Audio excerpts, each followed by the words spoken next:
আজকে আমরা মূলত হচ্ছে নবম দশম শ্রেণীর রসায়নের তৃতীয় চ্যাপ্টার নিয়ে আলোচনা করব। তৃতীয় চ্যাপ্টারটা নিয়ে তৃতীয় অধ্যায় যেটা, সেটা মূলত পদার্থের গঠন নিয়ে আলোচনা করব। পদার্থের গঠন নিয়ে। তো পদার্থের গঠনটা জানার আগে আমরা মূলত এইখানে কি কি টপিক নিয়ে আলোচনা করব সেটা সম্পর্কে একটু জানি আমরা। প্রথমে এখানে আমাদের মৌলিক এবং যৌগিক পদার্থ আছে। অর্থাৎ পদার্থের প্রকারভেদ। প্রথমে আমরা দেখব পদার্থের প্রকারভেদ। প্রকারভেদ দুই নাম্বার দেখব আমরা হচ্ছে পরমাণু আর অণু, অর্থাৎ অণু পরমাণু সম্পর্কে জানবো আমরা। পরমাণু ও অণু সম্পর্কে আমরা জানবো। তিন নাম্বার এখানে আমরা অণু পরমাণুর মধ্যে যে পার্থক্য, অণু ও পরমাণুর মধ্যকার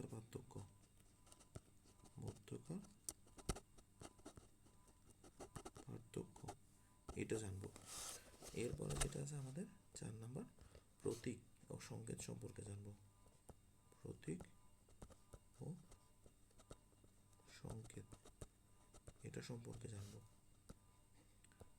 5 নাম্বার টপিক, সেটা হচ্ছে আমাদের পরমাণুর সাংগঠনিক কণা। পরমাণুর সাংগঠনিক কণা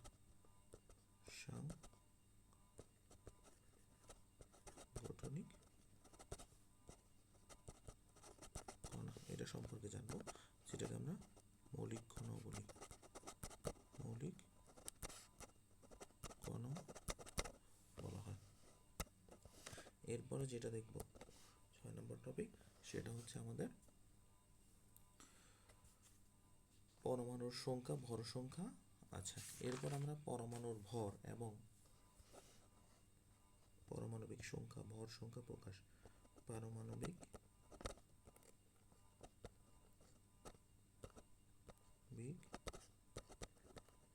সংখ্যা, তারপর হচ্ছে ভর সংখ্যা, প্রকাশটা কিভাবে করব সে প্রকাশটা আমরা দেখব প্রতীকের মাধ্যমে। এরপরে যেটা আছে, আমরা বিভিন্ন পরমাণুর মডেল দেখব।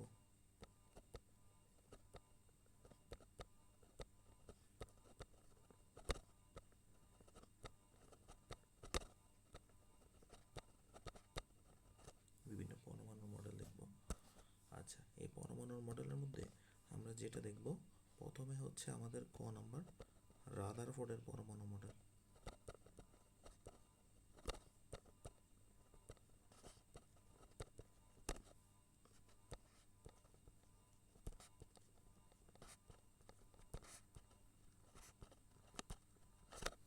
রাদারফোর্ডের পরমাণু মডেল এবং রাদারফোর্ডের পরমাণু মডেলের সীমাবদ্ধতা, সেই সীমাবদ্ধতা আমরা দেখব। একের সাথে সাথে সীমাবদ্ধতাটা আমরা দেখে ফেলবো। সীমাবদ্ধতা, এই সীমাবদ্ধতাটা দেখব। খ নম্বর হচ্ছে আমাদের বোর পরমাণু মডেল।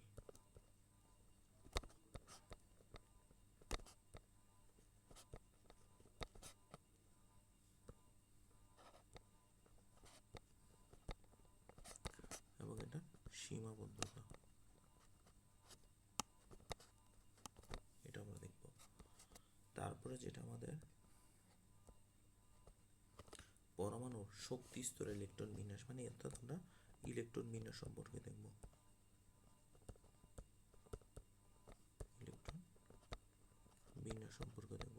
ইলেকট্রন বিন্যাস আমাদের কয়েকটা টপিক আছে। একটা হচ্ছে উপশক্তি স্তর। ইলেকট্রন বিন্যাসের কি কি টপিক আছে এটা একটু দেখি। ক নম্বর দিই, উপশক্তি স্তর। উপশক্তি স্তর, এই ধারণাটা নিব আমরা। উপশক্তি স্তর ধারণা। খ নম্বর, ইলেকট্রন বিন্যাস নীতিমালা।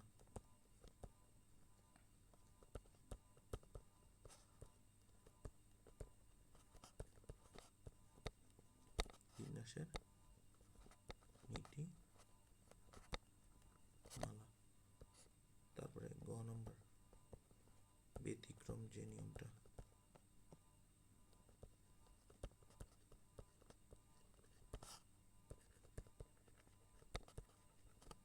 ব্যতিক্রম নিয়ম সেটা দেখব। এরপর আমাদের 9 নম্বর যে টপিক আইসোটোপ,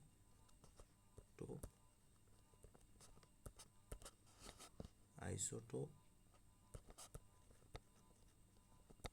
আইসোটোন,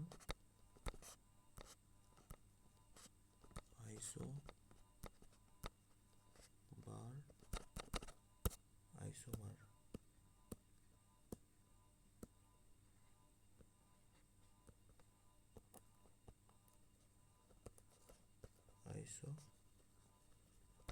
এগুলি সম্পর্কে দেখব। এরপর আমাদের 10 নম্বর টপিক আণবিক ভর, পারমাণবিক ভর, মানে গড় আপেক্ষিক ভর, এগুলো আমরা দেখব। 10 নম্বর টপিকটা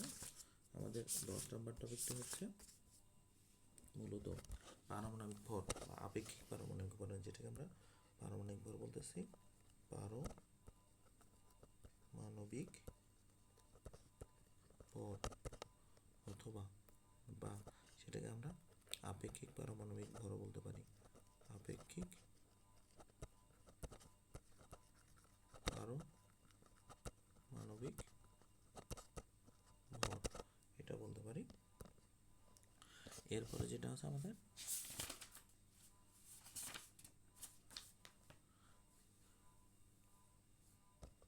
আপেক্ষিক পারমাণবিক ভর থেকে আপেক্ষিক আণবিক ভর বের করার নিয়মটা দেখব। এরপর হচ্ছে আমাদের আপেক্ষিক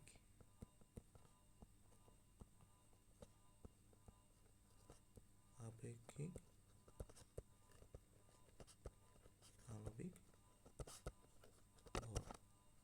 এরপরে 12 নম্বর টপিক সেটা হচ্ছে আইসোটোপের শতকরা হার থেকে মোলের গড় আপেক্ষিক পারমাণবিক ভর নির্ণয়। আইসোটোপের শতকরা হার থেকে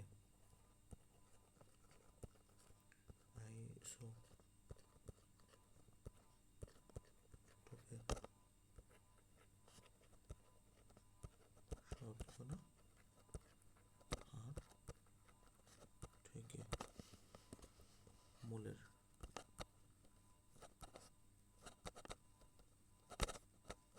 গড় আপেক্ষিক পারমাণবিক ভর নির্ণয়। গড় আপেক্ষিক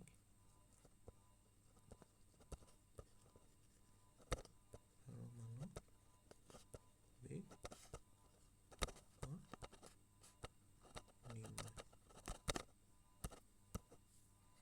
এবং এরপরে 13 নম্বর যেটা টপিক সেটা হচ্ছে আমাদের তেজস্ক্রিয় আইসোটোপের ব্যবহার। তেজস্ক্রিয়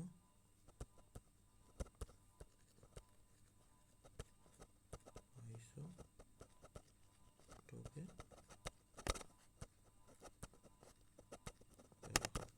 তাহলে মোটামুটি এই টপিকগুলি এখানে আলোচনা করা হবে আমাদের।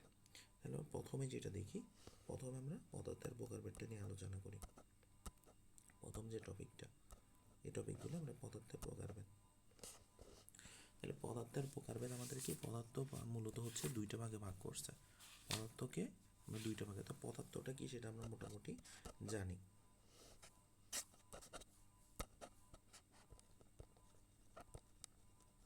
এই পদার্থটা কি, এই পদার্থটা হচ্ছে যেটার কি আছে, যেটার হচ্ছে মূলত আকার থাকতে পারে, নির্দিষ্ট আকার থাকবে, নির্দিষ্ট আয়তন থাকে, ভর আছে, এবং এটা কি করে, একটা জায়গা দখল করে।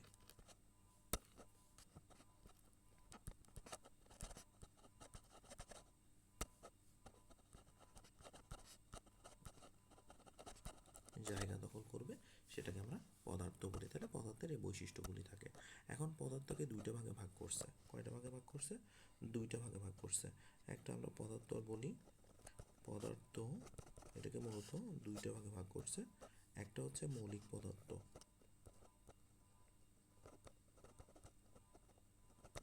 মৌলিক পদার্থ,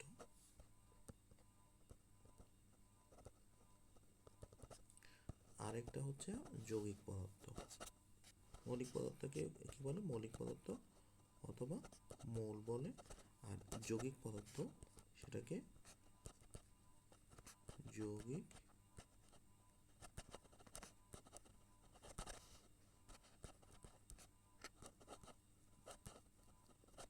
পদার্থ বলা হয় বা যৌগ বলা হয় অনেক সময়। আচ্ছা, তাহলে মৌলিক পদার্থ জিনিসটা কি? মৌলিক পদার্থটা হচ্ছে এই পদার্থটাকে বিশ্লেষণ করতে থাকলে, অর্থাৎ আমি যদি ধরলাম একটা লোহার খণ্ড নিলাম, এই লোহার খণ্ড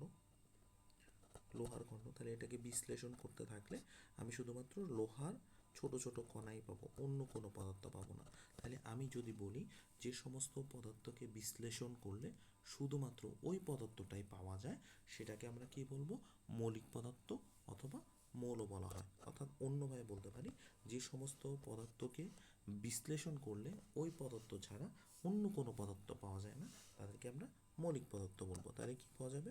শুধুমাত্র এক ধরনের পদার্থই পাওয়া যাবে। মৌলিক পদার্থে শুধুমাত্র এক ধরনের পদার্থই পাওয়া যাবে। আর যৌগিক পদার্থ কি? যৌগিক পদার্থ হচ্ছে যখন আমি কোনো একটা পদার্থকে বিশ্লেষণ করলে, কোনো একটা পদার্থ ধরলাম যে পানির অণুকে বিশ্লেষণ করলাম, যেটা হচ্ছে পানি, পানিকে যখন আমি বিশ্লেষণ করলাম, ধরলাম এটা হচ্ছে আমি পানি, পানিকে যদি বিশ্লেষণ করি তাহলে মূলত একাধিক পদার্থ পাওয়া যায়। কি কি পাওয়া যায়? হাইড্রোজেন পাওয়া যায়, অক্সিজেন, দুইটা হাইড্রোজেন পাওয়া যায়, আর হচ্ছে আমাদের অক্সিজেন পাওয়া যাচ্ছে। তাহলে এটাকে যখন বিশ্লেষণ করতেছি অর্থাৎ ব্রেকডাউন করতেছি, তাহলে আমি দুই ধরনের জিনিস পাইছি। একটা হচ্ছে আমাদের দুই ধরনের মৌলিক পদার্থ পাইছি, একটা হচ্ছে অক্সিজেন পাইছি, আরেকটা হচ্ছে হাইড্রোজেন পাইছি। তাহলে যে সমস্ত পদার্থকে বিশ্লেষণ করলে একাধিক মৌলিক পদার্থ পাওয়া যায়, তাকে আমরা কি বলবো? একাধিক মৌলিক পদার্থ পাওয়া গেলে তাকে আমরা যৌগিক পদার্থ বলবো। তাহলে মৌলিক পদার্থ আর যৌগিক পদার্থ বোঝা গেছে। মৌলিক পদার্থকে বিশ্লেষণ করলে ওই পদার্থ ছাড়া অন্য কোনো পদার্থ পাওয়া যাবে না। আর যৌগিক পদার্থকে বিশ্লেষণ করলে একাধিক মৌলিক পদার্থ পাওয়া যায়। কি পাওয়া যায়? একাধিক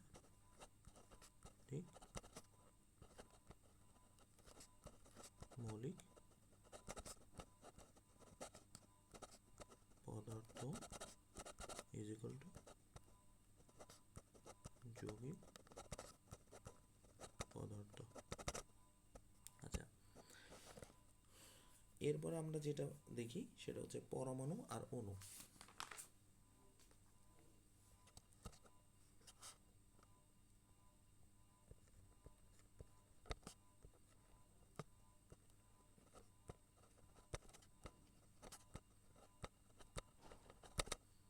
এরপরের টপিকটা হচ্ছে পরমাণু আর অণু। তাহলে পরমাণু আর অণুটা কি আসলে মূলত? তো পরমাণুটা হচ্ছে পরমাণু, আগে পরমাণুটার কথাটা দেখি। পরমাণু, এই কথাটা হচ্ছে পরম অণু। অর্থাৎ আমরা যখন কোনো একটা পদার্থকে ভাঙতে থাকবো, ব্রেকডাউন করতে থাকবো, তাহলে পদার্থটা ছোট হইতে থাকবে এবং ছোট হইতে হইতে এমন একটা স্টেজে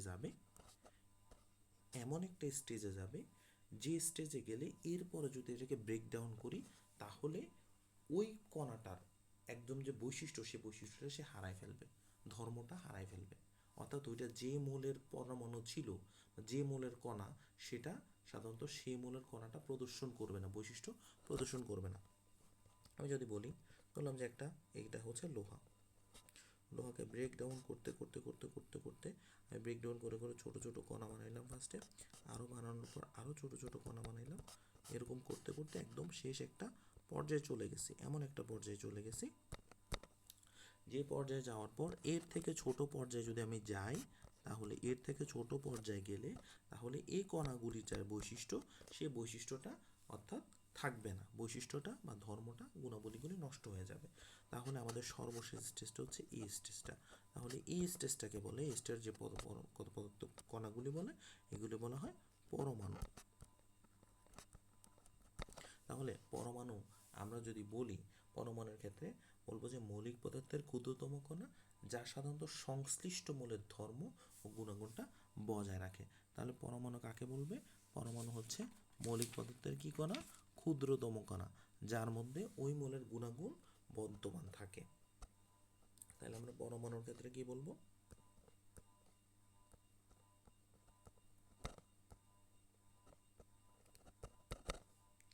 এটা হচ্ছে কোন ধরনের পদার্থ?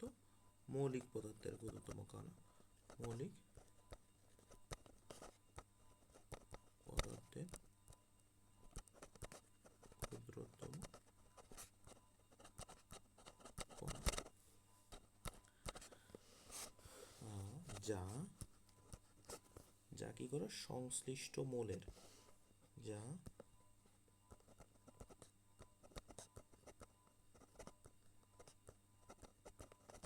সংশ্লিষ্ট মোলের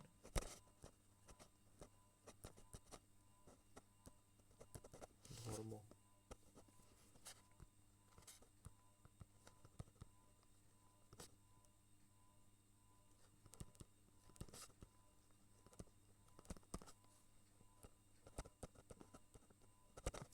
মৌলিক পদার্থের ক্ষুদ্রতম কণা যা সংশ্লিষ্ট মোলের কি করে ধর্ম আর গুণাগুণটা বজায় রাখবে, অর্থাৎ একদম ক্ষুদ্রতম, সবচেয়ে ক্ষুদ্রতম কণা, এর পরে চলে গেলে তাহলে ওই মৌলিক পদার্থটার যে ধর্ম আর গুণাগুণ সেটা এই কণাটা প্রদর্শন করবে না, সেটা একদম মানে তার সক্রিয়তা হারায় ফেলবে। আচ্ছা, এখন অণু কথাটা চিন্তা করি। অণু, তাহলে আমরা যদি আসলে বিল্ডিংয়ের সাথে তুলনা করি, একটা বিল্ডিংয়ের মধ্যে, একটা বিল্ডিং সাধারণত হচ্ছে, এটা যদি একটা দালান কোঠা হয়, এটা বড় একটা বিল্ডিং, তো এই বিল্ডিংয়ের মধ্যে আসলে অনেকগুলো, এটাকে যদি ব্রেক ডাউন করি আমি কিছু বড় বড় খণ্ড পাবো, একদম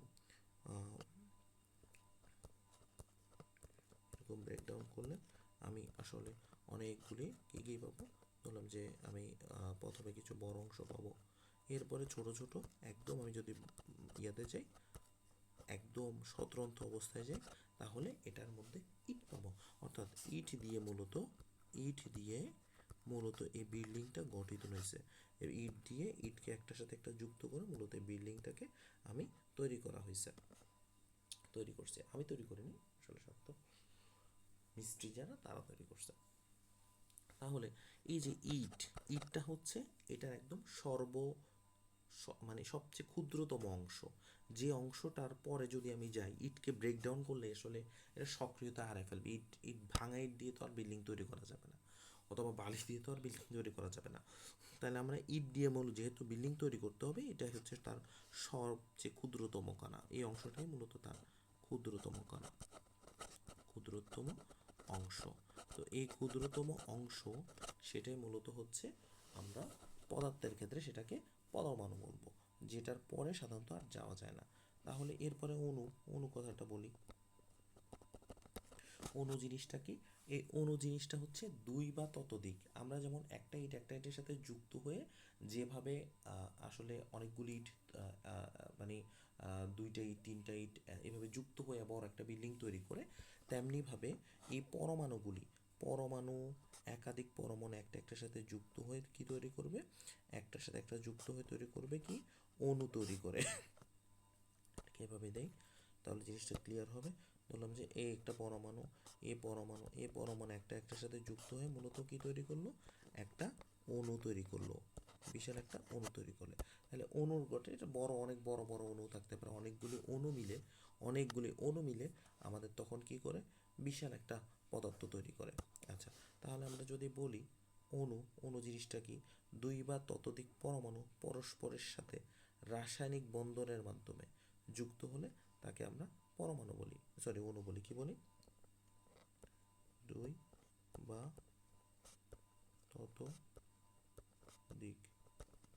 ততোধিক পরমাণু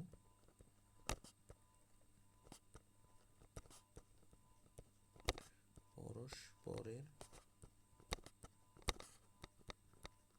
সাথে রাসায়নিকভাবে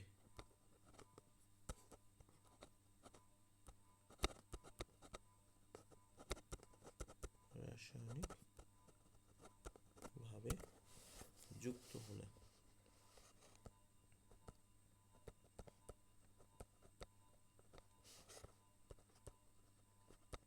তাকে অণু বলা হয়। কি বলা হয়? তাকে অণু বলে। আচ্ছা, যেমন আমরা যদি বলি হাইড্রোজেন, হ্যাঁ, হাইড্রোজেন আর অক্সিজেন, দুইটা হাইড্রোজেন একটা অক্সিজেন মিলে গিয়ে তৈরি করে আমাদের মূলত H2 তৈরি করে। তাহলে এখানে একটা অক্সিজেনের অণু, দুইটা হাইড্রোজেনের অণু মিলে তৈরি, সরি, এটা একটা অক্সিজেনের পরমাণু আর হাইড্রোজেনের দুইটা পরমাণু মিলে কি তৈরি করছে, একটা পানির অণু তৈরি করছে। এটা হচ্ছে একটা পানির অণু। তাহলে এইভাবে আমাদের অনেক বড় বড় ইয়া থাকে, যেমন H2SO4, আমি সালফিউরিক অ্যাসিডের কথা বলতে পারি, H2SO4। এখানে কি কি থাকে আমরা ব্রেকডাউন করলে এখানে কি কি পাচ্ছি, ব্রেকডাউন করলে হাইড্রোজেন পাচ্ছি কয়টা, দুইটা পাচ্ছি। হাইড্রোজেন কয়টা পাচ্ছি, দুইটা হাইড্রোজেন পাচ্ছি। সালফার পাচ্ছি একটা, আর অক্সিজেন পাচ্ছি কয়টা, অক্সিজেন পাচ্ছি চারটা। তাহলে এগুলি একটা একটার সাথে যুক্ত হয়ে আমাদের সালফিউরিক অ্যাসিডের একটা বড় অণু তৈরি করছে। কি তৈরি করছে, অণু তৈরি করছে। তাহলে আমরা অণু আর পরমাণু আশা করি বুঝতে পারছি। তাহলে অণু মূলত একটা থাকবে, পরমাণু মূলত একটা থাকবে। তো অনেকগুলি পরমাণু একসাথে মিলে আসলে অণু তৈরি করে। এখন অণু আর পরমাণুর মধ্যে একটা পার্থক্য দেখি আমরা, অণু আর পরমাণুর মধ্যে বেসিক যে পার্থক্যগুলি সে পার্থক্যগুলি একটু দেখি আমরা।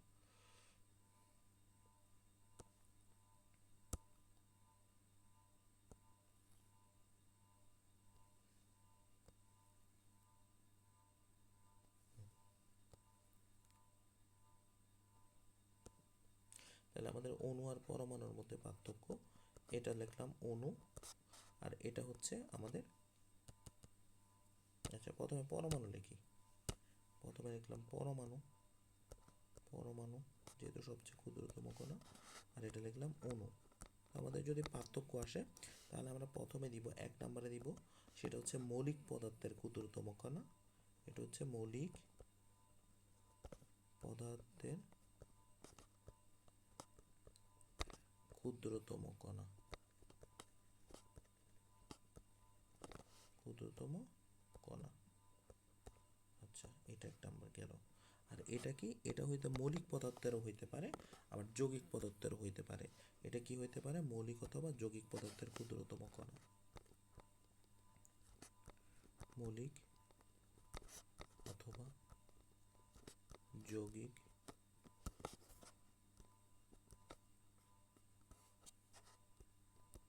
যৌগিক পদার্থের ক্ষুদ্রতম কণা। আচ্ছা, তাহলে এটা গেল। এখন এটা শুধুমাত্র মৌলিক পদার্থেরও হইতে পারে, অর্থাৎ মৌলের অণু হইতে পারে, আবার যৌগিক পদার্থের যৌগ অণু হইতে পারে। কিভাবে, আমি একটু উদাহরণের মাধ্যমে দেখে।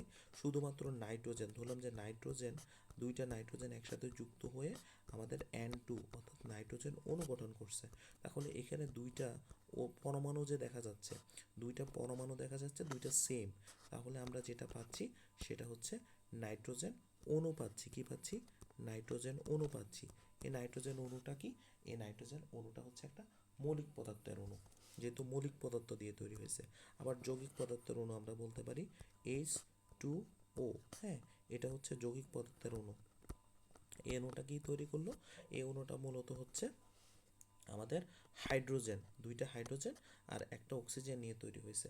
তাহলে এটাকে আমরা বলবো, এটাকে কি বলবো, যৌগ অণু। কি বলবো, যৌগিক পদার্থের অণু। কি বলবো, এটাকে বলবো যোগের অণু বলবো,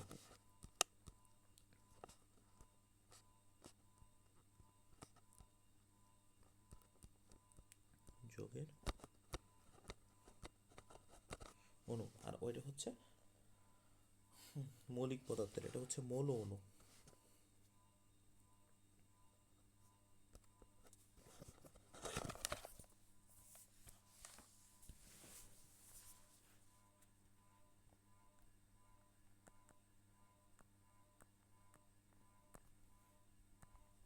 আচ্ছা, আশা করি জিনিসটা বুঝতে পারছি। আচ্ছা, এরপরে দুই নাম্বারটা হচ্ছে আমাদের পরমাণুর কথাটা যদি আমরা বলি, পরমাণু সাধারণত হচ্ছে আমাদের বলতে পারি যে এমন একটা শর্ত দিছে, পৃথিবীতে যত ব্যাচেলার থাকবে এদেরকে ধরে ধরে কি করব, বিয়ে দিয়ে দেওয়া হবে। তাহলে ব্যাচেলার থাকলে বিয়ে দিয়ে দেওয়া হয়। তাহলে পরমাণু হয়েছে একটা ব্যাচেলার, অর্থাৎ পরমাণু এক ধরনের আমরা বলতে পারি সে হচ্ছে অবিবাহিত, ব্যাচেলার পরমাণু। এরা দেখলেই কি করা হবে, এটা দেখলেই বিবাহিত বিয়ে দিয়ে দেওয়া হবে, এটা হচ্ছে অবিবাহিত, অবিবাহিত। তাহলে এই জিনিসটা কেন দিলাম? আর অনুর কথাটা যদি বলি, অনু হয়েছে মূলত বিবাহিত, এটা আবার পরীক্ষার হলে আপনারা লিখে দিয়ে আসেন না, এটা আমি বোঝানোর জন্য। এরকম এই যে একটু আগে কনসেপ্টটা দিছিলাম, পৃথিবীতে যত যদি অবিবাহিত পোলা থাকে সবগুলিকে, বা অবিবাহিত পার্সন মানুষ থাকে, ধরে ধরে বিবাহিত করে দেওয়া হবে, এগুলি অবিবাহিত থাকার কোনো সুযোগ নাই। হ্যাঁ, তাহলে সেই ক্ষেত্রে কি হবে? পরমাণু মূলত হচ্ছে, পরমাণুর অবস্থাটাও সেরকম। পরমাণুটা কি করে? পরমাণু সাধারণত স্বাধীন অস্তিত্বের অধিকারী না। পরমাণু কি হয় না? স্বাধীন অস্তিত্বের অধিকারী না। পরমাণু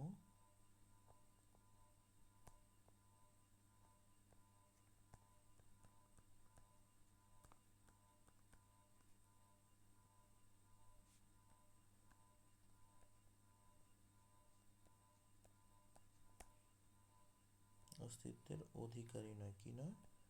অধিকারী নয়। অর্থাৎ পরমাণু অবস্থায় যদি কোনো একটা পরমাণু যদি থাকে, মুক্ত অবস্থায় যদি থাকে, সেটার সাথে মুক্ত অবস্থায় থাকার সুযোগ নাই, কারণ সেটা সঙ্গে সঙ্গে কি করবে? অন্য একটা পরমাণু পেলে সেটার সাথে বন্ধন গঠন করে ফেলবে। ঠিক আছে? তাহলে পরমাণু সাধারণত স্বাধীনভাবে থাকতে পারে না। তো অণু কি? অণু হচ্ছে বিবাহিত, আমি চিন্তা করতে পারি অণুটা সাধারণত কি থাকতে পারে? স্বাধীনভাবে থাকতে পারে। কি বলে? স্বাধীনভাবে, স্বাধীনভাবে অবস্থান করে। ঠিক আছে? স্বাধীনভাবে থাকতে পারে। অণু কি করতে পারে? স্বাধীনভাবে থাকতে পারে। তারপর 3 নাম্বারটা, পরমাণু স্বাধীনভাবে থাকতে পারে না, অণু স্বাধীনভাবে থাকতে পারে। এরপরে আমাদের আরেকটা জিনিস মনে রাখতে হবে, পরমাণু, পরমাণু যেহেতু স্বাধীনভাবে থাকতে পারে না, স্বাধীন অস্তিত্বের অধিকার নয়, অর্থাৎ পরমাণু ফর্মে থাকলেই সে তো অবিবাহিত, তার বিয়ে করে দেওয়া হবে।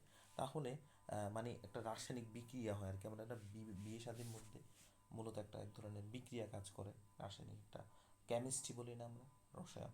তো আসলে এই যে সেমভাবে পরমাণু, হ্যাঁ, পরমাণু যখন কি করবে? পরমাণু, পরমাণু অবস্থায় যখন থাকবে সে রাসায়নিক বিক্রিয়ায় অংশগ্রহণ করতে পারবে। পরমাণু সরাসরি, সরাসরি রাসায়নিক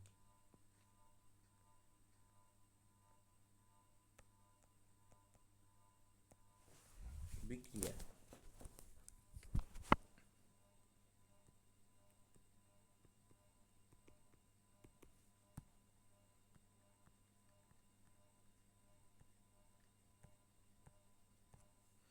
অংশগ্রহণ কি করতে পারে? অংশগ্রহণ করতে পারে। তো ওর অণুর কথা যখন বলবো, অণুর কথা বলবো, অণু যখন কি করবে? অণু সাধারণত সরাসরি রাসায়নিক বিক্রিয়ায় অংশগ্রহণ করতে পারে না। ওরে রাসায়নিক বিক্রিয়ায় অংশগ্রহণ করতে হলে ওরে কি করতে হবে? আগে অণু পরমাণুতে কনভার্ট করতে হবে। সরাসরি পরমাণুতে কনভার্ট হয়ে তখন সাধারণত সে রাসায়নিক বিক্রিয়ায় অংশগ্রহণ করতে পারবে। অণু সরাসরি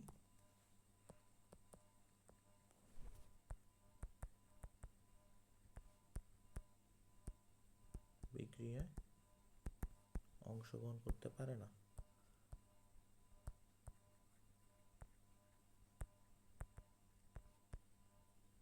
করতে পারে না। তাহলে ওরে কি করতে হবে? তাহলে পরমাণুতে কনভার্ট হইতে হবে। তাহলে পরমাণুতে কনভার্ট হওয়ার পরে তখন সে রাসায়নিক বিক্রিয়ায় অংশগ্রহণ করতে পারবে। এখন আমরা সেম পরমাণুকে যদি ভাঙা যায় না, কারণ পরমাণু হচ্ছে সবচেয়ে ক্ষুদ্রতম কণা একটা পদার্থের, পরমাণুকে ভাঙার সুযোগ নেই। ভাঙলে, এখন ভাঙার সুযোগ আছে, ভাঙলে কি পাওয়া যায়? ভাঙলে সাধারণত ওই যে মোলের যে ধর্ম বা গুণাবলী, সেই গুণাবলীটা সে আর প্রদর্শন করবে না। তবে তাকে ভাঙা যাবে, ভাঙা যাবে না যে তা না, ভাঙা যাবে। তাকে ভাঙলে আমরা কি পাচ্ছি? মূলত ভাঙলে, পরমাণুকে ভাঙলে আমরা পাচ্ছি 3টা জিনিস পাচ্ছি। একটা হচ্ছে ইলেকট্রন পাচ্ছি। কি পাচ্ছি? এটা ও মনে হয় না ভাঙলে। আচ্ছা, ভাঙলে আমরা পাচ্ছি ইলেকট্রন, পাচ্ছি ইলেকট্রন। 2 নাম্বার হচ্ছে প্রোটন পাচ্ছি, প্রোটন পাচ্ছি। 3 নাম্বার হচ্ছে আমাদের নিউট্রন পাচ্ছি, কি পাচ্ছি? নিউট্রন পাচ্ছি, ইলেকট্রন প্রোটন এবং নিউট্রন পাচ্ছি। তবে 4 নাম্বার আমরা যদি অণুকে ভাঙি, তাহলে অণুকে ভাঙলে মূলত কি পাচ্ছি? অণুকে যদি ভাঙি একাধিক পরমাণু পাচ্ছি। অণুকে ভাঙলে কি পাচ্ছি? একাধিক পরমাণু, একাধিক পরমাণু পাচ্ছি। তাহলে অণুকে ভাঙলে আমরা কি পাচ্ছি? একাধিক পরমাণু পাচ্ছি। আর যদি পরমাণুকে ভাঙি তাহলে আমরা ইলেকট্রন, প্রোটন আর নিউট্রন পাচ্ছি। তাহলে এতটুকু আশা করি বোঝা গেছে। এখন আমরা যে কনসেপ্টটা দেখব সেটা হচ্ছে প্রতীক। আর প্রতীকটা দেখি।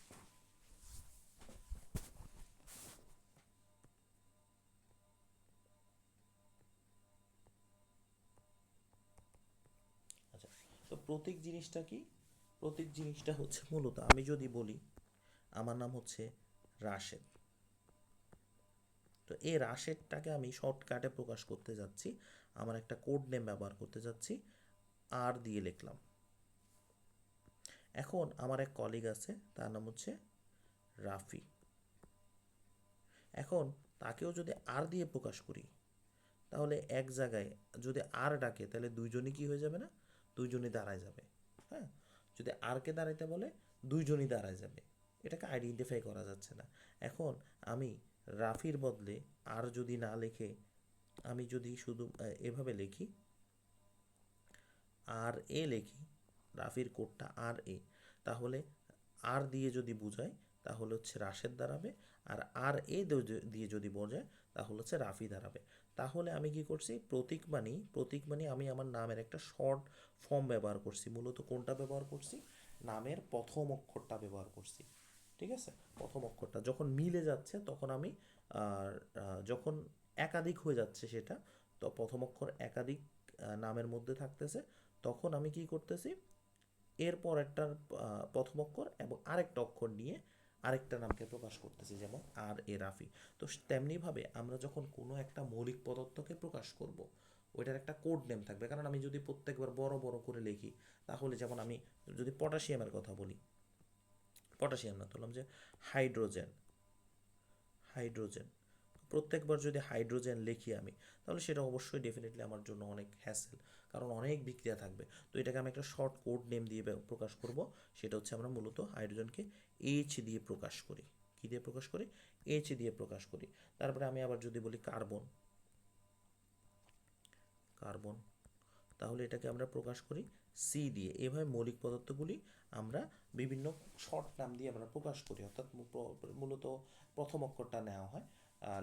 ল্যাটিন নাম আর ইংরেজি নাম সাধারণত বেশি ব্যবহার করা হয়। তো ইংরেজি নামের ক্ষেত্রে যেমন হাইড্রোজেন, এটা একটা ইংরেজি নাম, কার্বন সেটা হচ্ছে একটা ইংরেজি নাম।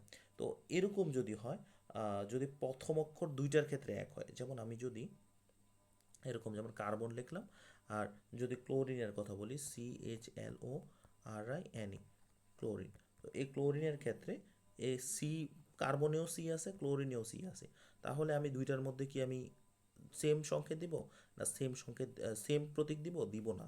আমি কি দিব? এটা প্রথম অক্ষর নিব, এরপরে সেকেন্ড অক্ষরটা দিব। তাহলে সিএল দিয়ে মূলত ক্লোরিন বোঝাচ্ছে।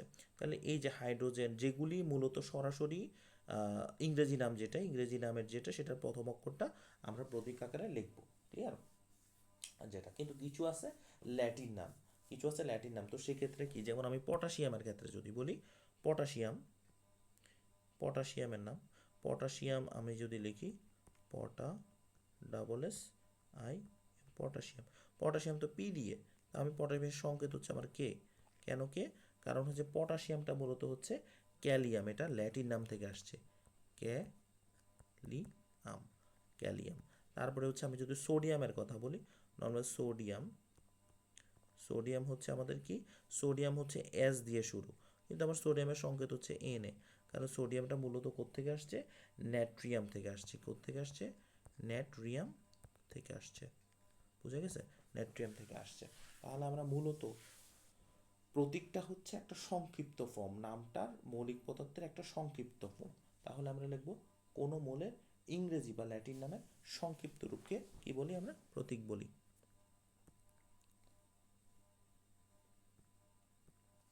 আমি লিখে দিই একটু সংজ্ঞাটা। কোনো মোলের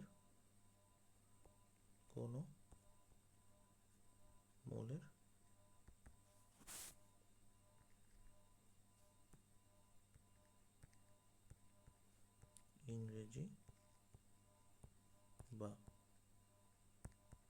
ল্যাটিন নামের সংক্ষিপ্ত রূপকে কি বলে?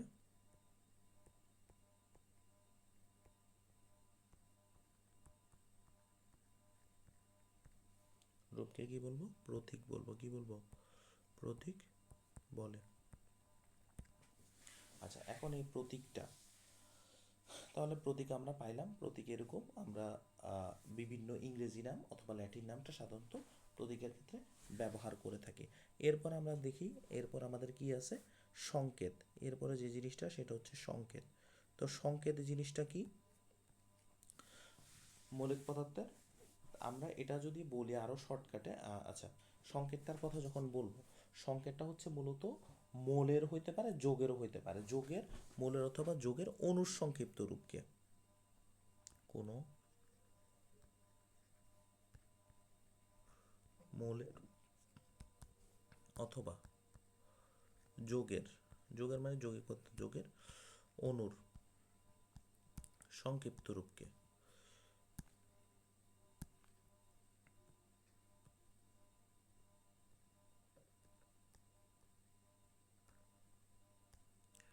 সংক্ষিপ্ত রূপকে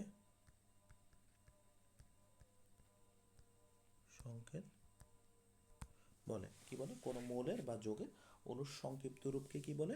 সংকেত বলে। এখন এই যে সংকেতটা, সংকেতের ক্ষেত্রে কি হয়? যেমন মৌলিক বা যোগের অনুসংক্ষিপ্ত রূপকে কি বলতেছি আমরা? সংকেত বলতেছি। তাহলে এই যে সংকেতটা লেখার সময় আমি প্রথমে প্রতীক দিব। প্রতীক দেওয়ার পর এখানে মূলত কয়টা পরমাণু আছে, হাইড্রোজেনের কয়টা, যেমন আমি হাইড্রোজেনের অণু গঠন করার সময় হাইড্রোজেনের 2টা পরমাণু, তো এটা নিচে ডান দিকে নিচে লিখবো এভাবে। অক্সিজেনের ক্ষেত্রে অক্সিজেনের প্রতীকটা দিব। এরপরে মূলত অক্সিজেনের 2টা পরমাণু মিলে কি তৈরি করে? অক্সিজেনের অণুটা গঠন করে। তখন আমি লিখবো সেটা O2 লিখবো। আবার অক্সিজেনের এরকম আছে ওজনের ক্ষেত্রে, ওজনের ক্ষেত্রে আমাদের ওজন হচ্ছে অক্সিজেন 3টা পরমাণু মিলে ওজন গঠন করে। তার মানে প্রথমে প্রতীকটা লিখবো, এরপরে 3 লিখবো। 3 মানে হচ্ছে 3টা পরমাণু বোঝাচ্ছে। তাহলে এটা মূলত হচ্ছে ওজনের অণু। তাহলে সালফিউরিক অ্যাসিডের ক্ষেত্রে আমাদের কি দেখা যাচ্ছে? H2SO4।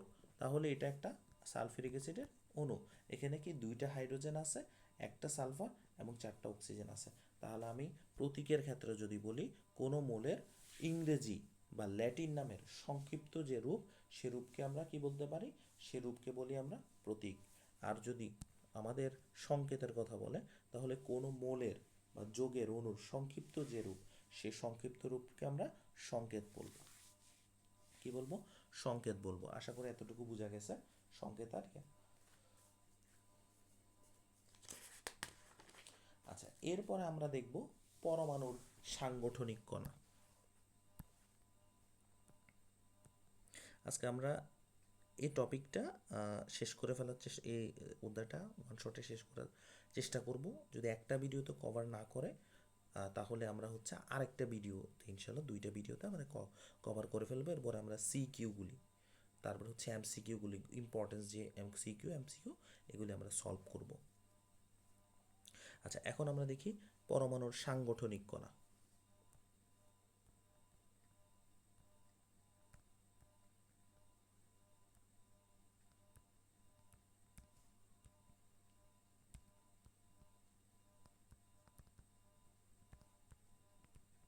আচ্ছা, পরমাণুর সাংগঠনিক কণা, অথবা আমরা বলতে পারি হচ্ছে পরমাণুর মৌলিক কণা। এগুলিকে কি বলি আমরা?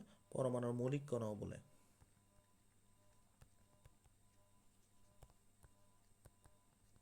পরমাণুর মৌলিক কণা অথবা সাংগঠনিক কণাও বলে। এখন এই জিনিসটা আসলে কি? আমরা একটু আগে বলছিলাম অণুকে ভাঙলে সাধারণত আমরা একাধিক পরমাণু পাচ্ছি। আর পরমাণুকে যদি ভাঙি, তাহলে মূলত ইলেকট্রন, প্রোটন আর নিউট্রন পাচ্ছি। 3টা জিনিস পাচ্ছি। পরমাণুকে ভাঙলে কি পাচ্ছি? আমরা ইলেকট্রন পাচ্ছি একটা পরমাণু থেকে। একটা পরমাণুকে যদি আমরা ব্রেকডাউন করি, পরমাণুকে যদি আমরা ব্রেক ডাউন করি তাহলে তিনটা জিনিস পাচ্ছি। একটা হচ্ছে আমরা ইলেকট্রন, আমরা পাচ্ছি কি কি ইলেকট্রন, 2 নাম্বার পাচ্ছি প্রোটন, 3 নাম্বার হচ্ছে নিউট্রন। তিনটা জিনিস পাচ্ছি। পরমাণুকে ব্রেকডাউন করলে কি কি পাচ্ছি? ইলেকট্রন পাচ্ছি, প্রোটন পাচ্ছি, আর একটা হচ্ছে নিউট্রন পাচ্ছি। তিনটা অংশ পাচ্ছি একটা পরমাণুকে ব্রেকডাউন করলে। এখন আমরা এই যে প্রত্যেকটা কণা যেটা, এটা মূলত কিভাবে থাকে, আমরা একটা পরমাণুর চিন্তা করতে পারি। এটা একটা পরমাণু, এই পরমাণুর এখানে সাধারণত এটা কক্ষপথ, এটা একটা আমরা নিউক্লিয়াস দিলাম, এটা চারপাশে কিছু কক্ষপথ দিলাম। এই কক্ষপথগুলিতে আমাদের ইলেকট্রন থাকে। কি থাকে? এই কক্ষপথগুলিতে ইলেকট্রন থাকে। এগুলো হচ্ছে ইলেকট্রন। তো এইগুলি সম্পর্কে ডিটেলস আমরা ওই যে পরমাণুর যে বিভিন্ন মতবাদ আছে, হ্যাঁ, এই যে আমাদের বিভিন্ন যে একটু আগে যেটা বললাম, আমাদের হচ্ছে পরমাণুর বিভিন্ন মডেল আছে, সে মডেলগুলি রাদারফোর্ডের মডেলে আরও বিস্তারিত পড়বো, বোরেসের মডেলে আরও বিস্তারিত পড়বো।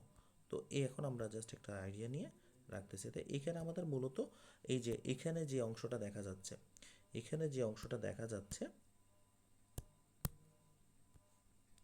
এই অংশটা, এটাকে বলা হয় নিউক্লিয়াস বলে। কি বলে? নিউক্লিয়াস বলে, নিউক্লিয়াস।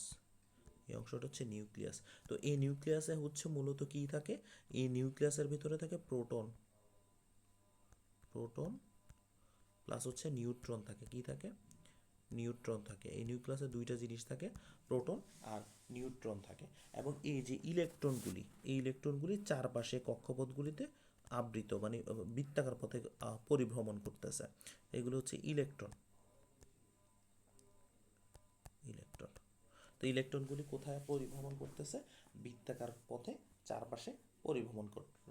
এখন এই যে ইলেকট্রনের আধান, মূলত আমাদের যে নিউক্লিয়াসের মধ্যে কি কি থাকে? আমরা বললাম প্রোটন থাকে আর নিউট্রন থাকে, আর ইলেকট্রনগুলি চারপাশে পরিভ্রমণ করে। এখন এই যে প্রোটনের যে ভরটা আছে, আমরা প্রথমে প্রত্যেকটা সম্পর্কে আলাদা আলাদা জানি। এই যে ইলেকট্রনটা সম্পর্কে যদি আমরা একটু জানি,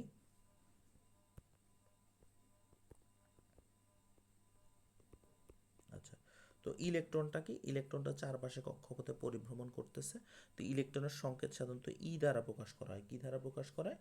ই দ্বারা প্রকাশ করা। অনেক সময় সাধারণত ই মাইনাস দিয়েও প্রকাশ করে, কারণ ইলেকট্রনের যে চার্জ আছে, সে চার্জটা হচ্ছে ঋণাত্মক। ইলেকট্রনের চার্জটা কি? চার্জ হচ্ছে ঋণাত্মক চার্জ, ঠিক আছে? চার্জটা হচ্ছে ঋণাত্মক, এই কারণে এটাকে ই মাইনাস দ্বারাও প্রকাশ করে। এখন ইলেকট্রনের যে আধানের পরিমাণটা হচ্ছে, আমরা ইলেকট্রনের আধানের পরিমাণটা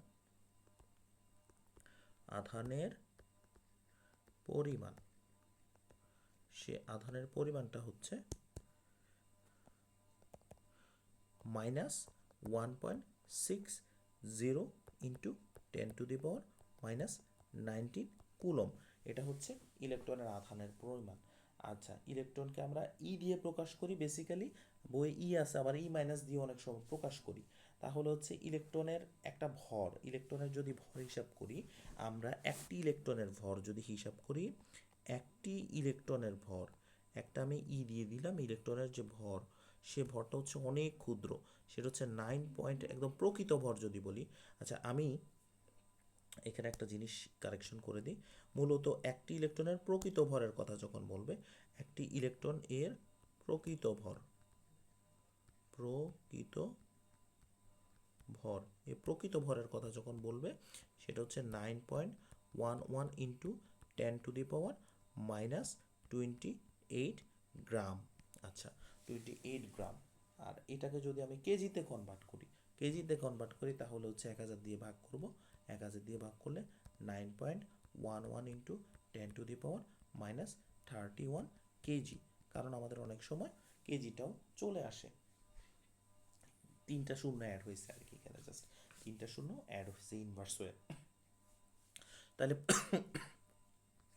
প্রকৃত ভর যদি বলি, তাহলে হচ্ছে আমার 9.11 ইন্টু 10⁻⁻28 গ্রাম। আর আমাকে কেজিতে নিলে সেটা হচ্ছে -31 হবে।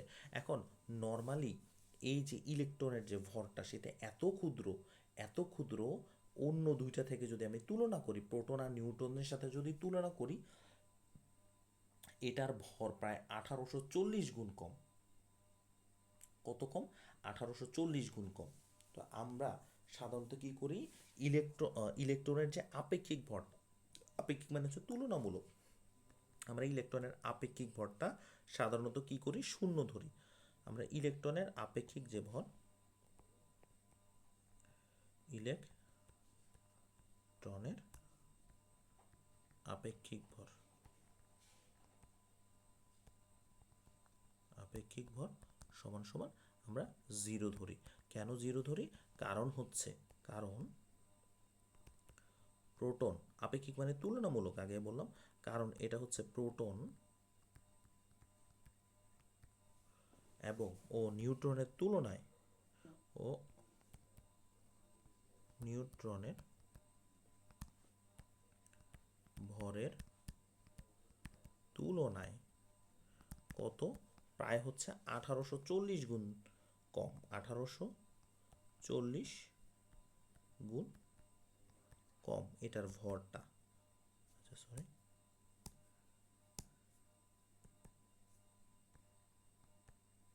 1840 গুণ কম, তাহলে অনেক কম জিনিসটা, ঠিক আছে, এই জিনিসটা কি অনেক কম, 1840 গুণ কম, তাহলে অনেক যেহেতু কম, তাহলে এটাকে আমরা ইলেকট্রনের ভরটাকে কি ধরবে, আমরা আপেক্ষিকভাবে এটাকে সাধারণত 0 ধরি। আবার ইলেকট্রনের আপেক্ষিক আদান অন্য দুইটার সাথে যদি তুলনা করি, আপেক্ষিক আদানটা সাধারণত আমরা ধরি 1।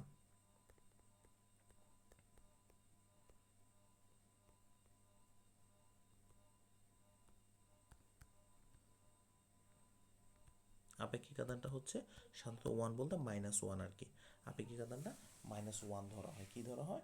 -1 ধরা হয় ইলেকট্রনের আপেক্ষিক আদান। এখন এখানে দেখি আমাদের এই যে ইলেকট্রনটা সম্পর্কে মোটামুটি একটা আইডিয়া হয়েছে আমাদের। এরপরে আমাদের প্রোটন যে জিনিসটা, প্রোটনের সম্পর্কে একটু দেখি।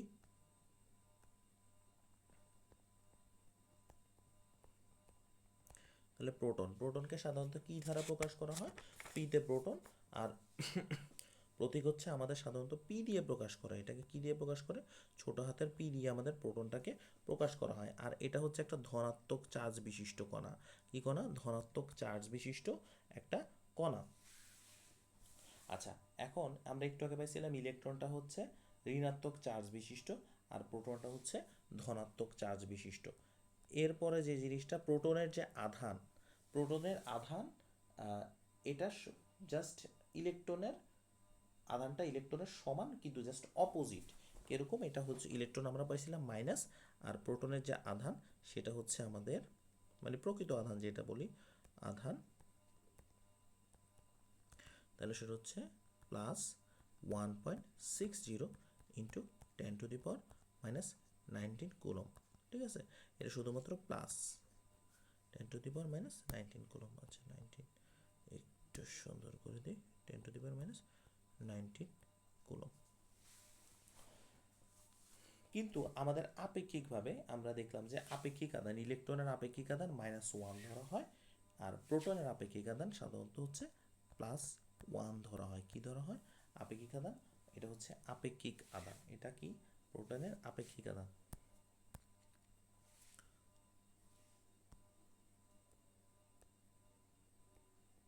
আপেক্ষিক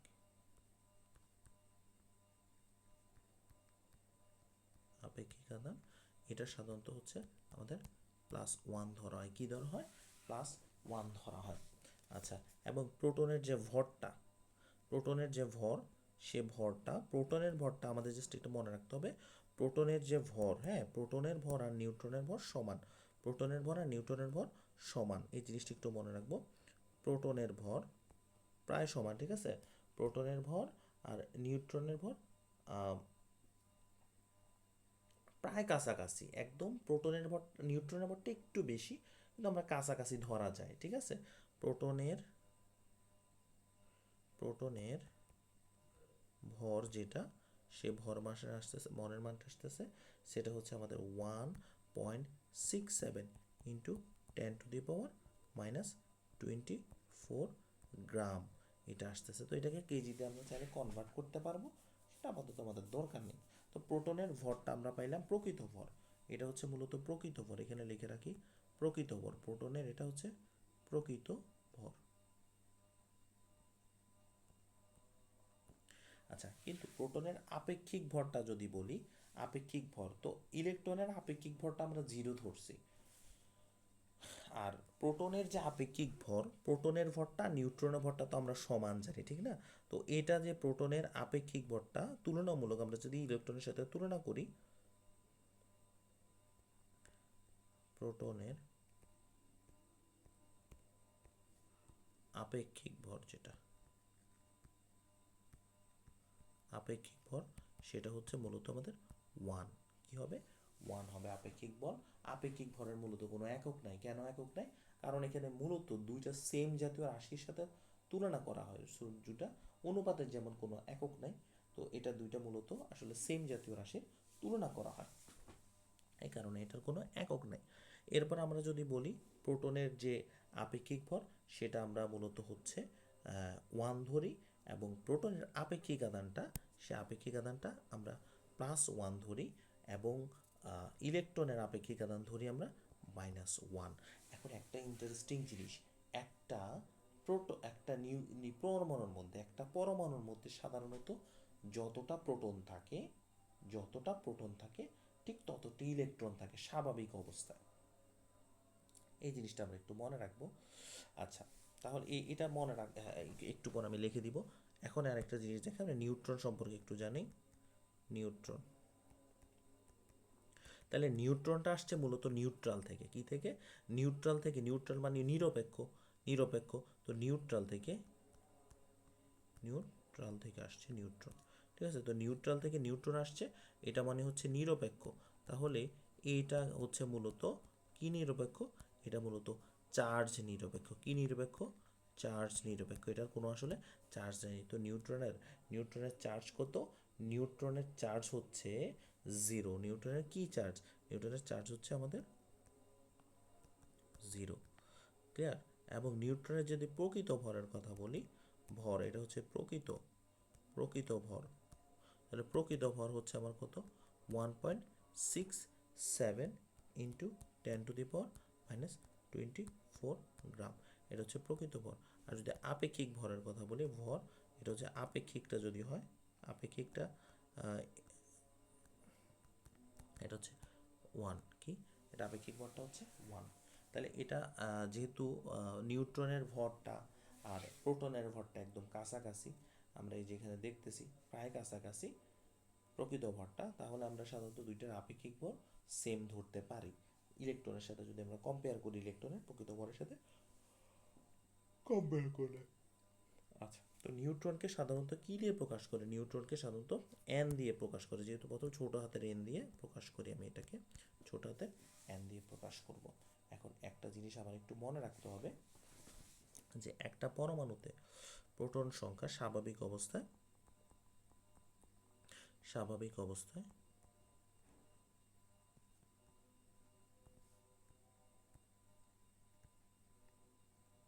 হ্যাঁ, স্বাভাবিক অবস্থায় কি থাকে?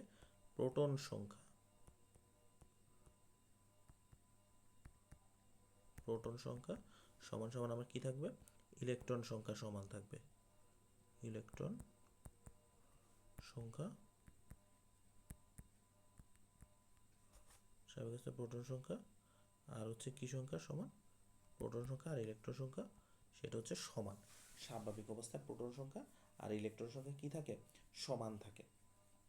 তাহলে আমরা মোটামুটি ইলেকট্রন, প্রোটন, নিউট্রন সম্পর্কে আমরা জানলাম। ইলেকট্রন, তাহলে স্বাভাবিক, এটা কি ইম্পর্টেন্ট একটা জিনিস, এটা আমাদের আবার সামনেও যাবো, সামনে আমরা এটা সম্পর্কে দেখব। তাহলে প্রোটন সংখ্যা আর ইলেকট্রন সংখ্যা স্বাভাবিক অবস্থায় কি থাকবে? সমান থাকবে। আচ্ছা, এখন আমরা মূলত পারমাণবিক সংখ্যাটা সম্পর্কে একটু দেখি। ভর সংখ্যাটা কি? পারমাণবিক সংখ্যা, ভর সংখ্যা, এগুলি সম্পর্কে একটু আমরা জানি।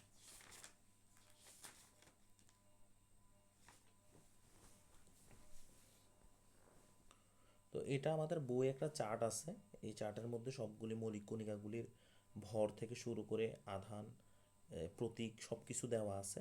আমি যে কনসেপ্টগুলো লিখে একটু বক্স করে দেওয়া আছে, তো একটু বক্স করে দেখে নিব বই থেকে আমরা, তাহলে কম্পেয়ার করতে আর একটু সহজ হবে। হ্যাঁ, তো এখন পারমাণবিক সংখ্যাটা আমরা একটু দেখি।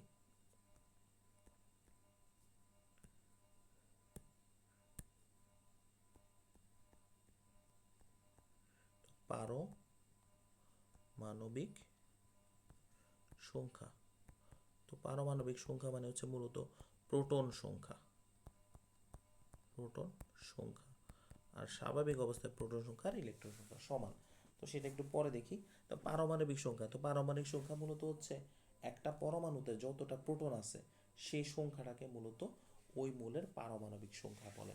পারমাণবিক সংখ্যা দিয়ে কি পারমাণবিক সংখ্যাকে কি দিয়ে প্রকাশ করে? পারমাণবিক সংখ্যাকে মূলত জেড দিয়ে প্রকাশ করে। প্রকাশ হচ্ছে মূলত জেড দিয়ে, কি জেড দিয়ে প্রকাশ করে মূলত। আচ্ছা, পারমাণবিক সংখ্যা। এখন এই যে আমাদের ভর সংখ্যা যেটা, তাহলে ভর সংখ্যাটা কি হবে? ভর সংখ্যা, তো ভর সংখ্যা মূলত হচ্ছে আমাদের নিউক্লিয়াসে কি থাকে? নিউক্লিয়াসে থাকে প্রোটন, প্রোটন প্লাস নিউট্রন থাকে। প্রোটন আর কি থাকে? নিউট্রন থাকে, নিউট্রন। তাহলে প্রোটন আর নিউট্রনের যে মিলিত সংখ্যা, এই দুইটাকে কি বলে? প্রোটন আর নিউট্রনের মিলিত সংখ্যা। এটাকে মূলত আমাদের কি বলে? ভর সংখ্যা। তো আমি এটা যদি বলি নিউক্লিয়াসের, নিউক্লিয়াসের যে মূল মূল নিউক্লিয়াসের যে ভর, সেটাই হচ্ছে মূলত ভর সংখ্যা। ঠিক আছে, তাহলে হচ্ছে নিউক্লিয়াসের ভর যেটা, সেটাই হচ্ছে মূলত আমাদের ভর সংখ্যা, যেটা আমরা বলতে পারি। আচ্ছা, নিউক্লিয়াসের মধ্যে কি থাকে? কারণ নিউক্লিয়াসের মধ্যে প্রোটন আর নিউট্রন থাকে, এই দুইটারে যোগ করলে আমরা ভর সংখ্যাটা পাচ্ছি। এই ভর সংখ্যাকে কি দিয়ে প্রকাশ করে? এই ভর সংখ্যাটাকে মূলত হচ্ছে প্রকাশ করি আমরা জেড দিয়ে, কি সরি এ দিয়ে প্রকাশ করব আমরা, কি দিয়ে? এটাকে প্রকাশ করি আমরা এ দিয়ে। কি দিয়ে প্রকাশ করি? এ দিয়ে প্রকাশ করি। এখন আমার একটা পরমাণুর মধ্যে, একটা পরমাণুকে যখন আমি লিখবো, এটাকে সাধারণত ভর সংখ্যা, পারমাণবিক সংখ্যা দিয়ে আমি কিভাবে লিখবো? আচ্ছা, এখন এটাকে লেখার সিস্টেম, এখন আমার যদি একটা পরমাণুতে ভর সংখ্যা মানে হচ্ছে, তাহলে আমার যদি এখান থেকে কিছু অঙ্ক আসে, অনেক সময় এমসিকিউ আসে, যে ভর সংখ্যা আমার দেওয়া আছে, ভর সংখ্যাটা দেওয়া আছে, ভর সংখ্যাটা দেওয়া আছে, পারমাণবিক সংখ্যা দেওয়া আছে, আমি তো নিউট্রন সংখ্যা ইজিলি বের করতে পারবো। অথবা নিউট্রন সংখ্যা দেওয়া আছে আর পারমাণবিক সংখ্যা দেওয়া আছে, তাহলে আমি ভর সংখ্যাটা বের করতে পারবো না। এটা আমার হচ্ছে, আমরা সামনে কিছু ক্যালকুলেশন দেখব। তারপরে এখন আমার একটা জিনিস মাথায় রাখা লাগবে, আমি যখন প্রকাশ করব ভর সংখ্যাটা, যখন প্রকাশ করব, এই যে আমি ধরলাম যে একটা পরমাণুর, যে একটা পরমাণুর মধ্যে ধরলাম যে আমি একটা পরমাণু লিখলাম, যে কোনো একটা পরমাণু এক্স, একটা আমার পরমাণুর এটা একটা প্রতীক। ঠিক আছে, এক্স একটা পরমাণুর প্রতীক। তো এই প্রতীকের মধ্যে আমরা এই পাশে লিখবো সাধারণত এ, এ মানে হচ্ছে ভর সংখ্যা, আর এই পাশে লিখবো জেড। আর এখানে সাধারণত আমাদের ক্যাটায়ন অথবা অ্যানায়ন আমরা লিখবো, যতটা হয় সাধারণত এখানে ক্যাটায়ন অথবা অ্যানায়নগুলো আমরা লিখি। যেমন আমি সোডিয়ামের কথা যদি বলি, সোডিয়ামের কথা যদি বলি, সোডিয়ামের ভর সংখ্যা যেটা, সেটা হচ্ছে 23, এবং সোডিয়ামের জেড যেটা, সেটা হচ্ছে 11। 11 মানে হচ্ছে প্রোটন সংখ্যা। 11 মানে কি? 11 মানে হচ্ছে প্রোটন সংখ্যা। আর জেড মানে আমাদের হচ্ছে কি, সরি 11 মানে এটা হচ্ছে আমাদের পারমাণবিক সংখ্যা বা প্রোটন সংখ্যা, এটা হচ্ছে পারমাণবিক সংখ্যা, এটা হচ্ছে পারমাণবিক সংখ্যা অথবা হচ্ছে প্রোটন সংখ্যা।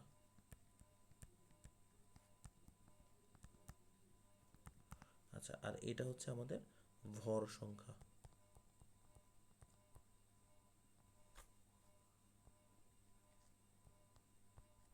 তা আমি যদি এখান থেকে আসলে নিউট্রন সংখ্যা কত বের করতে বলি, এখান থেকে যদি নিউট্রন সংখ্যাটা কত সেটা বের করতে বলি, ইজিলি বের করতে পারবো। কারণ আমরা জানি পারমাণবিক ভর সংখ্যা, হ্যাঁ, ভর সংখ্যা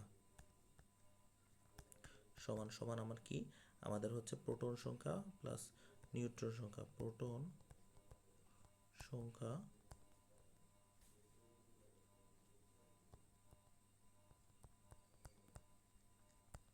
প্লাস হচ্ছে নিউট্রন সংখ্যা, নিউট্রন প্রোটন সংখ্যা প্লাস নিউট্রন সংখ্যা। তো প্রোটন সংখ্যা আমরা এখন আমাদের ধরলাম যে এখান থেকে আমরা নিউট্রন সংখ্যাটা, নিউট্রন সংখ্যাটা বের করতে হলে তাই আমরা লিখলাম যে নিউট্রন সংখ্যা n দিয়ে প্রকাশ করি। n সমান সমান আমি ভর সংখ্যা হচ্ছে a মাইনাস আমার z, প্রোটন সংখ্যা হচ্ছে z। ঠিক আছে, তাহলে নিউট্রন সংখ্যা সমান সমান এর মান কত, এর মান হচ্ছে 23 আর z এর মান হচ্ছে তোমার 11। তাহলে দুইটা থেকে চলে গেলে আমার কত হবে 12, অর্থাৎ নিউট্রন সংখ্যা হচ্ছে আমার 12। কত? নিউট্রন সংখ্যা হচ্ছে 12। তো আমার এখন আমি যদি বলি এখানে ইলেকট্রন সংখ্যা কত, আমি যদি কোশ্চেন করি ইলেকট্রন সংখ্যা কত, ইলেকট্রন সংখ্যা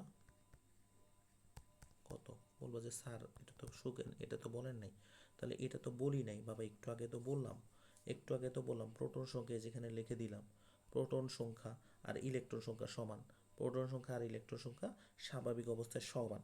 তাহলে আমার এখানে প্রোটন সংখ্যা যদি 12 হয়, প্রোটন সংখ্যা কত, এখানে আমার প্রোটন সংখ্যা কত দেওয়া আছে, প্রোটন সংখ্যা হচ্ছে আমার 11 বা পারমাণবিক সংখ্যা 11 দেওয়া আছে। তাহলে আমার ইলেকট্রন সংখ্যা কত হবে, ইলেকট্রন সংখ্যা আমার সাধারণত 11 হবে, কি হবে 11 হবে। বুঝে গেছে? তাহলে আমাদের এখানে এরকম টাইপের কোশ্চেন আসে খ নাম্বারে, আমাদের ইলেকট্রন সংখ্যা বের করতে বলে, এমসিকিউতে আসে। আমাদের পারমাণবিক নিউট্রন সংখ্যাটা বের করতে বলে, যেমন এখানে নিউট্রন সংখ্যাটা আমি বের করলাম। আচ্ছা, অনেক সময় ইলেকট্রনটা ছেড়ে দেয়, যেমন আমি সোডিয়ামের ক্ষেত্রে যদি আমি বলি, তো সোডিয়ামের ক্ষেত্রে কি হবে, সোডিয়ামের ক্ষেত্রে সাধারণত আমাদের স্বাভাবিক অবস্থায় যদি একটা পরমাণুতে 5টা প্রোটন থাকে স্বাভাবিক অবস্থায়, তাহলে ইলেকট্রনও থাকবে আমাদের 5টা, 1টা 2টা 3টা 4টা 5টা। আচ্ছা, এখন কোনো কারণে প্রোটনটা স্থির, প্রোটন সাধারণত কি করতে পারে না, প্রোটন সাধারণত আদান প্রদান হয় না, কি হয় না, মূলত আদান প্রদান হয় না। এটা হচ্ছে আমাদের প্রোটন আদান প্রদান হবে না, কি হবে না, আদান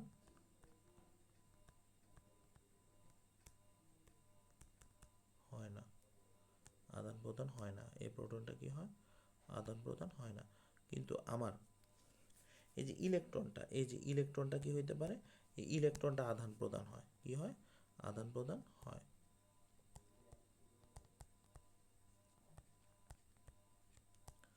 আচ্ছা, এখন আমার কোনো কারণে এটা রাসায়নিক বন্ধন গঠন হওয়ার সময় এটা ইলেকট্রন আদান প্রদান হয়। আচ্ছা, তো আমার ইলেকট্রন হচ্ছে কি আসলো কোনো কারণে অন্য একটা মৌলের পরমাণু থেকে ইলেকট্রন এখানে যুক্ত হইল, ধরলাম 2টা যুক্ত হইল, তাহলে আমার প্রোটন আছে কয়টা, এখানে প্রোটন আছে 5টা, ইলেকট্রন আছে কয়টা 7টা। তাহলে আমার ইলেকট্রন 2টা বেশি আছে না, ইলেকট্রন 2টা বেশি, তো এই 2টা ইলেকট্রন আমার বেশি আছে, এই 2টা ইলেকট্রন বেশি আছে। তাহলে তখন আমি এটাকে লিখবো নেগেটিভ, যেহেতু ইলেকট্রন আলাদা তখন হবে -2 মাইনাস, ঠিক আছে, তখন আমি এটাকে লিখবো 2 মাইনাস। এটা কোথায় থাকবে, যেমন আমাদের যদি এক্স এটা পরমাণু হয়, এক্সের উপর এইভাবে দিব আমি। আচ্ছা, এরকম যদি হয় দুইটা ইলেকট্রন চলে গেছে, এখন মানে আগের অবস্থায় নিয়ে আসলাম, নিয়ে এসে এখন দিলাম যে দুইটা ইলেকট্রন চলে গেছে, চলে যাওয়ার পর এখন আমার কত হয়েছে ইলেকট্রন, এখন আমার প্রোটন হয়েছে 5টা, ইলেকট্রন হয়েছে 3টা। তাহলে ইলেকট্রন ঘাটতি কয়টা আছে, ইলেকট্রনের ঘাটতি আছে আমার হচ্ছে 2টা, ইলেকট্রন 2টা কম আছে, প্রোটন প্লাস কয়টা বেশি আছে, প্লাস 2টা বেশি আছে। তাহলে আমি তখন লিখবো যে 2টা যেহেতু বেশি, x2 প্লাস লিখবো আমি। বুঝা গেছে? আচ্ছা, ইলেকট্রন আদান প্রদান হইতে পারে। তো আমরা সোডিয়ামের ক্ষেত্রে অনেক সময় ইলেকট্রন যদি এরকম চলে যায়, সোডিয়ামের সাধারণত ইলেকট্রন সংখ্যা কয়টা, সোডিয়ামের ইলেকট্রন সংখ্যা হচ্ছে 11। এখন যখন একটা ইলেকট্রন যদি আমি 1 লিখি, তার মানে একটা ইলেকট্রন চলে গেছে, এটা একটা ক্যাটায়ন, ইলেকট্রন চলে গেছে, তখন এটাকে আমরা ক্যাটায়ন বলবো, কি বলবো, ক্যাটায়ন বলবো। ক্যাটায়ন মানে হচ্ছে ধনাত্মক আয়ন, ধনাত্মক আয়ন, ক্যাটায়ন মানে ধনাত্মক আয়ন। এখন অনেক সময় এরকম হতে পারে যে 2টা চলে যেতে পারে, যেমন ক্যালসিয়ামের ক্ষেত্রে আমি যদি বলি, ক্যালসিয়াম থেকে 2টা ইলেকট্রন যখন চলে যাবে, 2টা ইলেকট্রন চলে গেছে, তাহলে হচ্ছে সেটা ক্যালসিয়াম 2 প্লাস হয়ে যাচ্ছে, কারণ 2টা ইলেকট্রনের ঘাটতি হয়ে যাচ্ছে, দুইটা ইলেকট্রন কমে গেছে, তাহলে প্রোটন দুইটা বেড়ে গেছে সাধারণত, যদি আমি করি। কিন্তু স্বাভাবিক অবস্থায় কিন্তু এটা চার্জ নিরপেক্ষ থাকে, বৈদ্যুতিকভাবে নিরপেক্ষ থাকে। কিন্তু যখন আমাদের ইলেকট্রনের আদান প্রদান হয় তখন হচ্ছে আমাদের কী হয়, এদের মধ্যে আয়নের সৃষ্টি হয়, ক্যাটায়ন অথবা অ্যানায়ন সৃষ্টি হয়। ওই সবগুলি খালি ক্যাটায়ন দেখাচ্ছে। একটু ক্লোরিনের ক্ষেত্রে যদি বলি, ক্লোরিনের হচ্ছে আমার একটা ইলেকট্রন যুক্ত হয়েছে, একটা ইলেকট্রন যুক্ত হয়ে তাহলে আমার হচ্ছে Cl মাইনাস হয়ে যাচ্ছে, কারণ ইলেকট্রনের আধান ঋণাত্মক, একটা যেহেতু যুক্ত হয়েছে তাহলে একটা ইলেকট্রন বেড়ে গেছে প্রোটনের থেকে তুলনায়, তখন আমরা সেটা প্লাস আকারে এই পাশে আমরা লিখলাম। কথাটা ক্লিয়ার? আচ্ছা, তখন কিন্তু ইলেকট্রন এই অবস্থায় কিন্তু ইলেকট্রন আর আগের মতো, যেমন এই অবস্থায় সোডিয়ামের ক্ষেত্রে এই অবস্থায় ইলেকট্রন কিন্তু আর আগের মতো নয়, 11টা, এখন আছে হচ্ছে 10টা ইলেকট্রন, এখন আছে 10টা। ক্লিয়ার? আচ্ছা, সর্বশেষ শক্তি স্তর 10টা ইলেকট্রন। তো এইভাবে আমরা সাধারণত হচ্ছে ইলেকট্রনগুলি করতে পারি, যে কি বলে এটাকে ভর, মানে ইলেকট্রন, প্রোটন আর নিউট্রনের সংখ্যা বের করতে পারি। আমরা এটা যদি সলভ করি, কয়েকটা জিনিস সলভ করি, যেমন আমি একটা যদি বলি, আমার এখানে 7 একটা ম্যাথমেটিক্যাল সলভ করবো, আমার লিথিয়াম দেওয়া আছে, লিথিয়াম এবং হচ্ছে 3। হ্যাঁ, আচ্ছা, তো এখানে আমাকে বললো যে ভর সংখ্যা কত, আরেকটা দেওয়া আছে। আচ্ছা, এটার ভর সংখ্যা যদি বের করি, তাহলে ভর সংখ্যা সাধারণত উপরেরটা, ভর সংখ্যা হচ্ছে এটা, ভর সংখ্যা যেহেতু এটা, তাহলে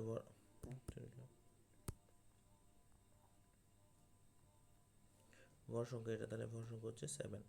আচ্ছা, এরপরে হচ্ছে আমার পারমাণবিক সংখ্যা, ভর সংখ্যা গেল, এরপরে হচ্ছে আমার বাইর করতে বলছে প্রোটন সংখ্যা, প্রোটন সংখ্যা, তাহলে প্রোটন সংখ্যা হচ্ছে আমার কত, প্রোটন সংখ্যা হচ্ছে আমার 3, কত, প্রোটন সংখ্যা হচ্ছে 3, পারমাণবিক সংখ্যা, এটাকে আমরা বলতে পারি হচ্ছে পারমাণবিক সংখ্যা।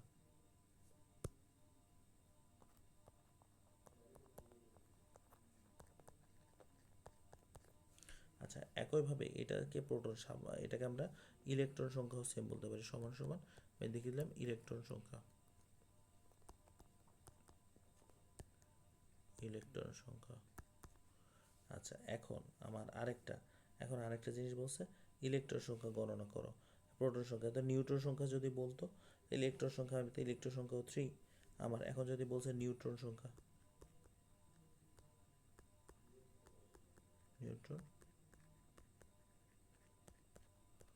নিউট্রন সংখ্যা হচ্ছে আমার কি বলছিলাম, এই যে a মাইনাস জেড, তাহলে এ কি বলছিলাম, এ মানে হচ্ছে আমার যে ভর সংখ্যাটা 7 মাইনাস 3 ইজ ইকুয়াল টু 4, এটা হচ্ছে নিউট্রন সংখ্যা। ক্লিয়ার? তো এই টাইপসের অঙ্ক আমাদের সাধারণত খ নাম্বারে কোশ্চেন দেয় অনেক সময়।